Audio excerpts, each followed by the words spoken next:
Hello दोस्तों, स्वागत है आपका मेरे चैनल घर की रसोई विद सुनीति सरकार में। आज हम आप सभी के लिए बहुत ही बेहतरीन स्वादिष्ट कमल जड़ या भसींडे के कोफ्ते की रेसिपी लेकर आई हूँ।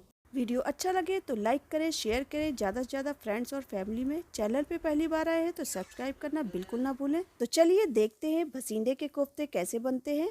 तो ये देखिए, हमने ये भसींडा लिया है और आपको बता रहे हैं कि भसींडे किस तरह से खरीदें। इधर भी जड़ होनी चाहिए और दोनों तरफ जड़ लगी होनी चाहिए, वही भसींडा आप खरीदें। नहीं तो अगर एक तरफ जड़ नहीं होगी तो भसींडे के अंदर मिट्टी होगी, जिसे साफ़ करना बहुत ही ज़्यादा दिक्कत करेगा। भसींडे को हमने अच्छे से धो लिया था, साफ़ कर लिया था और इसकी अब हम जड़ काट देंगे। देखिए अंदर बिल्कुल भी मिट्टी नहीं है क्योंकि ये जुड़ा हुआ था। सब्जी लेते समय हमने इसको बीच से तोड़ लिया था। तो चलिए रेडी करते हैं भसींडे को कैसे बनाया जाए। तो भसींडे को रेडी करने के लिए हमने दोनों तरफ की जड़ काट दी है। ये देखिए इस तरह से जड़ काट के अलग कर देनी, इसको हम फेंक देंगे। चाकू की मदद से भसींडे के ऊपर की लेयर को हटा देंगे। ऊपर की लेयर हटाने के बाद ही हम इसके कोफ्ते बना सकते हैं, या फिर आप जिससे आलू छीलते हैं उससे भी इसकी लेयर को हटा सकते हैं।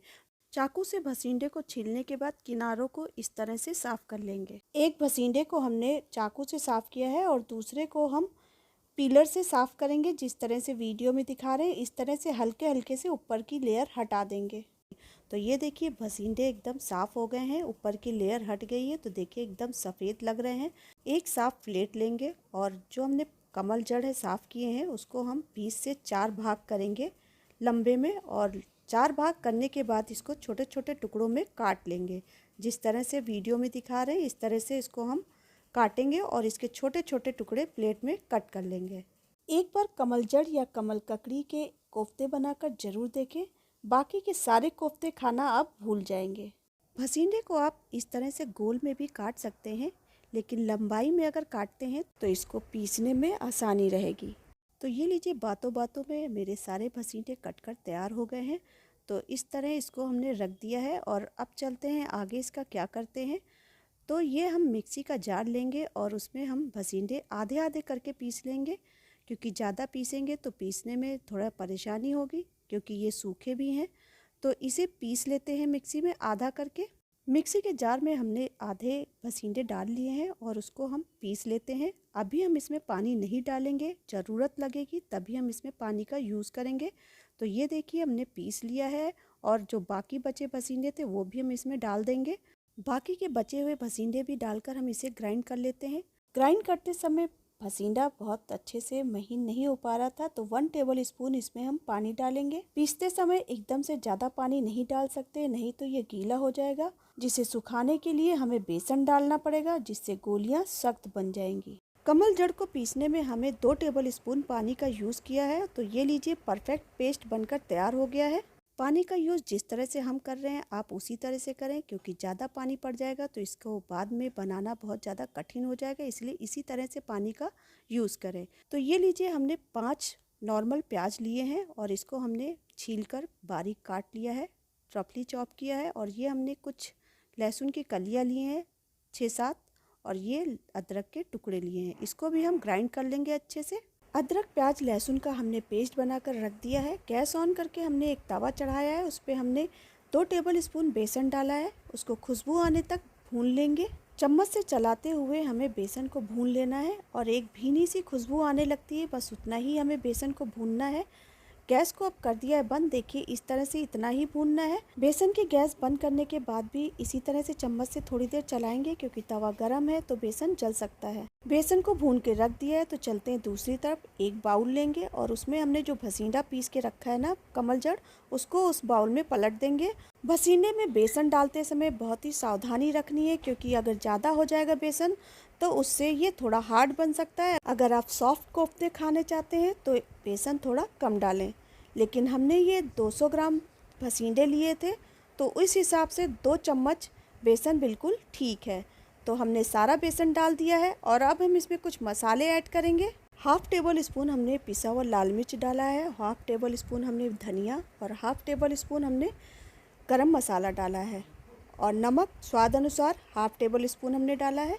पेस्ट में सारे मसाले पड़ गए हैं, बेसन पड़ गया है, तो सबको अच्छे से मिक्स कर लेना है ताकि सारी चीज़ें अच्छे से मिक्स हो जाएं। चम्मच से अच्छे से मिक्स नहीं हो पा रहा तो अब हम इसको हाथों की मदद से अच्छे से मिक्स कर लेंगे। इससे मिक्स करने में बहुत ही ज़्यादा आसानी होगी और सारी चीज़ें अच्छे से मिल जाएंगी।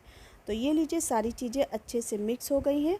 तो ये लीजिए पेस्ट बनकर तैयार हो गया है। तो जैसे लौकी के कोफ्ते हम तैयार करते हैं सिलेंडर नुमा में, वैसे ही इसके भी कोफ्ते हमें तैयार कर लेना है।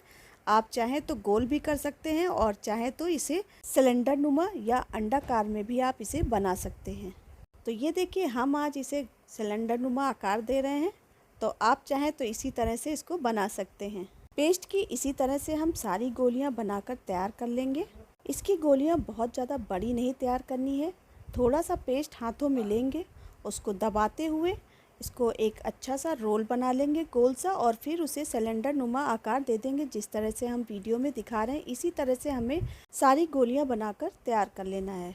तो ये लीजिए सारी गोलियां बनकर तैयार हो गई हैं। इतने से पेस्ट में 11 गोलियां बनकर तैयार हुई हैं। गैस ऑन करके हमने कढ़ाई चढ़ा दी है। गोलियों को हमें डीप फ्राई करना है, तो उस हिसाब से हमें तेल लेना है। हमने आधी कटोरी इसमें तेल डाला है डीप फ्राई करने के लिए। तेल अच्छे से गर्म हो गया है, तो जो गोलियां बनाकर रखी हैं उसको हम ऑयल में डाल देंगे। जितना ऑयल हो उसी हिसाब से गोलियों को डाल देंगे और गोलियों को थोड़ी देर इसी तरह से पड़ा रहने देंगे।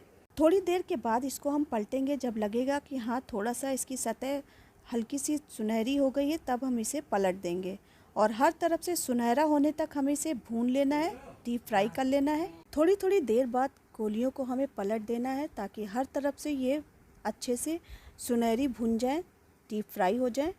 तो ये लीजिए अच्छे से ये डीप फ्राई हो गई है। तो देखिए इस तरह का ये कलर हमें चाहिए, इसी कलर पे हमें इन्हें निकाल लेना है। तो अब गोलियां अच्छे से डीप फ्राई हो गई हैं, तो अब हम इसे एक प्लेट में निकाल लेते हैं। डीप फ्राई के बाद सारी गोलियों को हमने एक प्लेट में निकाल लिया है। और तेल अगर ज़्यादा लगता है तो आप इसे किसी कटोरी में निकाल लें और इसी कढ़ाई में हम मसाले को भूनेंगे। तो 2 तेज पत्ते हमने डाले हैं, 2 लौंग डालेंगे, 2 छोटी इलायची डालेंगे। गोलियां निकालने के बाद गैस की फ्लेम हमने सिम कर दी थी और सिम गैस पर हमने जो प्याज का पेस्ट बनाकर रखा है उसको धीरे धीरे डालेंगे, नहीं तो ये बहुत तेज़ी से उछलता है। प्याज का पेस्ट डालने के बाद स्पैचुला से इसको धीरे से चला देंगे ताकि ये उछले नहीं, और बहुत ही ज़्यादा सावधानी से ये काम करना, नहीं तो छिट्टियाँ पड़ेंगी तो उससे जल सकते हैं। ये देखिए गोली को हम दबा कर दिखा रहे हैं, ये ना हार्ड है और ना सॉफ्ट है, इसी तरह की गोली हमें चाहिए। और अब हम मसाले में डालेंगे 1/2 टेबल स्पून नमक। प्याज को थोड़ी देर इसी तरह से भूनने से मसाला बहुत ही जल्दी भुन जाता है, तैयार हो जाता है। तो प्याज हल्का सा सुनहरा हो गया है, तो अब हम इसमें कुछ मसाले ऐड करेंगे। 1 टीस्पून हल्दी पाउडर डालेंगे और 2 टीस्पून धनिया पाउडर डालेंगे। धनिया पाउडर डालने के बाद 1 टीस्पून पिसा हुआ लाल मिर्च डालेंगे।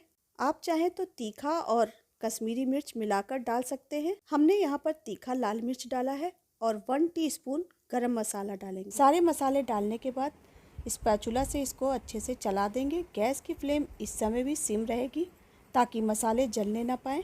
सारे मसाले ऐड करने के बाद स्पैचुला से थोड़ी देर इसको चलाएंगे और इसमें अब थोड़ा सा 1/2 कप इसमें थोड़ा सा पानी डालेंगे और इसको पानी को डालने के बाद फिर से चलाएंगे। मसाले को भूनते समय अगर इसमें थोड़ा सा पानी डालते हैं तो एक तो ये पता चल जाता है कि मसाला भुना है या नहीं, दूसरा मसाला बहुत ही ज़्यादा स्मूथ और इसका टेक्सचर बहुत ही बढ़िया हो जाता है। अगर इस तरह से मसाला भूनते हैं तो बहुत ही जल्दी मसाला भूनकर तैयार हो जाता है। और अगर आप कच्चे प्याज में ही मसाला डाल देते हैं तो उससे जो है मसाले को भूनने में काफ़ी टाइम लगता है। तो मसाला भूनकर तैयार हो गया है। तो ये देखिए कितना बढ़िया मसाला भूनकर तैयार हुआ है। ये देखिए हम आपको दिखा रहे हैं कितना बढ़िया मसाला तैयार हो गया है। तो अब हम इसमें ग्रेवी के लिए 1.5 गिलास पानी डालेंगे। 1.5 गिलास पानी डालने के बाद गैस की फ्लेम को लो टू मीडियम कर देंगे। और अगर आप इसका ग्रेवी थोड़ा पतला चाहते हैं तो पानी की मात्रा थोड़ी बढ़ा सकते हैं, 2 गिलास कर दें। और ग्रेवी डालने के बाद अब इसको हम लिड से कवर कर देंगे। 5 मिनट तक इसको इसी तरह से खौल ले देंगे ताकि ग्रेवी अच्छे से पक जाए। और 5 मिनट के बाद खोलकर इसको चला देंगे। ग्रेवी को चलाने के बाद फिर से इसको लिड से कवर कर देंगे और कवर करने के बाद फिर से इसको थोड़ी देर इसी तरह से पकने देंगे। 2 मिनट के बाद लिड को हटाएंगे और जो हमने गोलियां बना कर रखी हैं उन गोलियों को इसमें ट्रांसफ़र कर देंगे। ग्रेवी में गोलियों को डालने के बाद इसको करछुल से अच्छे से चला देंगे और चलाने के बाद लिड से 2 मिनट के लिए फिर से कवर कर देंगे। 2 मिनट के बाद लिड को हटाएंगे और देखिए कोफ्ते एकदम तैयार है, बहुत ही बढ़िया कलर आया है। गैस की फ्लेम को कर देंगे बंद। तो ये देखिए बढ़िया से कोफ्ते बनकर तैयार हो गए हैं। जितना बढ़िया देखने में लग रहा है, खाने में भी उतना ही ज़्यादा टेस्टी और स्वादिष्ट है। भसींडे के कोफ्ते बनाते समय अगर कुछ बातों का ध्यान रखें तो बहुत ही बढ़िया टेस्टी कोफ्ते बनकर तैयार होते हैं। अगर आप गोली बना चुके हैं तो उसको दबा कर देख लें, बहुत ही ज़्यादा सॉफ्ट है।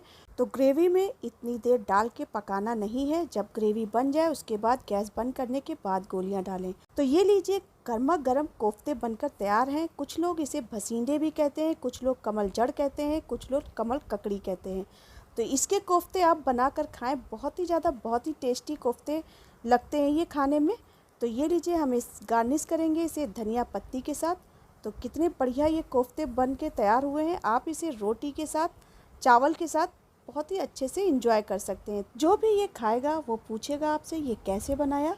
वीडियो अच्छी लगे तो लाइक करें, ज़्यादा से ज़्यादा शेयर करें फ्रेंड्स और फैमिली में। अगर चैनल पे पहली बार आए हैं तो सब्सक्राइब करना बिल्कुल ना भूलें। आप सभी का बहुत बहुत धन्यवाद अपना कीमती समय देने के लिए। आप सभी स्वस्थ रहें, मस्त रहें। मिलते हैं एक नई वीडियो के साथ। धन्यवाद।